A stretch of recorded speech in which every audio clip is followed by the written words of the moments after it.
ನಮಸ್ಕಾರ ಫ್ರೆಂಡ್ಸ್, ನೀವು ಈ ರೀತಿ ಡೇರೆ ಹೂವನ್ನು ನಿಮ್ಮ ಗಾರ್ಡನ್ ಒಳಗೆ ಬೆಳೆಸಬೇಕು ಅಂತಿದ್ರೆ ಈ ವಿಡಿಯೋ ಕೊನೆವರೆಗೂ ನೋಡಿ. ನೀವಿಲ್ಲಿ ಈ ಸೀಡ್ಸ್ ನೋಡಕತ್ತಿರಲ್ಲ, ಇದನ್ನು ನಾನು ಮೀಶೋಯಿಂದ ತರಿಸಿದ್ದೆ.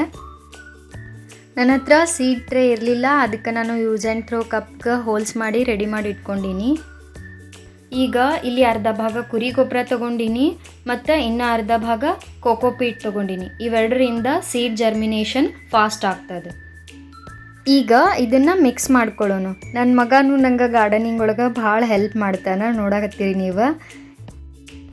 ಇದನ್ನು ಈ ಕಪ್ ಒಳಗೆ ಹಾಕೋನು ನೋಡ್ರಿ. ನನ್ನ ಮಗ ಹೆಂಗೆ ಅದು ಗೊಬ್ಬರ ಮತ್ತು ಇದನ್ನು ಕೋಕೋಪೀಟ್ ಮಿಕ್ಸ್ ಮಾಡಿ ಹೆಂಗೆ ಹಾಕಕತ್ತಾನಂತಂದು ಇದೇ ರೀತಿ 5 ಕಪ್ ಹಾಕಿ ರೆಡಿ ಮಾಡಿ ಇಟ್ಕೋಬೇಕು.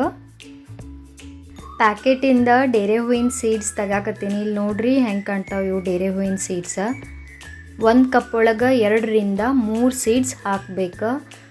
ಸೀಡ್ಸ್ 3 ರಿಂದ 4 ಹಾಕಿದ್ರೂ ನಡೀತದೆ, ಯಾಕಂದ್ರೆ ಜರ್ಮಿನೇಷನ್ ಯಾವ್ದು ಆಗ್ತದೆ ಒಂದು ಫೇಲ್ ಆದ್ರೂ ನಡೀತದೆ. ಅಗಳೇ ರೆಡಿ ಮಾಡಿದ್ದಿತ್ತಲ್ಲ ಕುರಿ ಗೊಬ್ಬರ ಮತ್ತು ಈ ಕೋಕೋಪೀಟ್ ಮಿಕ್ಸ್ಚರ್, ಇದನ್ನು ಸೀಡ್ಸ್ ಮೇಲೆ 1 ಸೆಂಟಿಮೀಟರ್ ಅಷ್ಟು ಹಾಕಬೇಕು.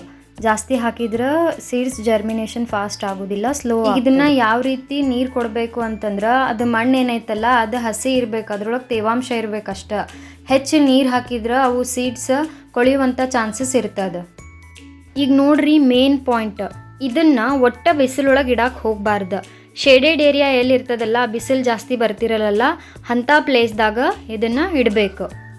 ಬರೀ 3 ದಿವಸದಾಗ ಸೀಡ್ಸ್ ಜರ್ಮಿನೇಟ್ ಆಗ್ತಾವ. ಈ ರೀತಿ 2 ಎಲೆ ಬರ್ತಾವ ನೋಡಾಕತ್ತೀರಿ. 5 ರಿಂದ 7 ದಿವಸದಾಗ ಈ ಗ್ರೋತ್ ನೋಡ್ಬೋದು. ನೋಡಿದ್ರಲ್ಲ ಸೀಡ್ಸಿಂದ ಯಾವ ರೀತಿ ಡೇರೆ ಹೂವಿನ ಸಸಿನ ಬೆಳೆಸ್ಬೋದು ಅಂತಂದು. ಇದರ ಅಪ್ಡೇಟ್ಸ್ನ ನಾನು ನೆಕ್ಸ್ಟ್ ವಿಡಿಯೋದಾಗ ಶೇರ್ ಮಾಡ್ತೀನಿ. ವಿಡಿಯೋ ಇಷ್ಟ ಆದ್ರೆ ಈ ವಿಡಿಯೋನ ಲೈಕ್ ಮಾಡಿರಿ, ಗಾರ್ಡನಿಂಗ್ 18 ಚಾನಲ್ನ ಸಬ್ಸ್ಕ್ರೈಬ್ ಮಾಡಿರಿ ಮತ್ತು ಬೆಲ್ ಐಕನ್ ಒತ್ತೋದನ್ನು ಮರಿಬೇಡ್ರಿ. Happy gardening.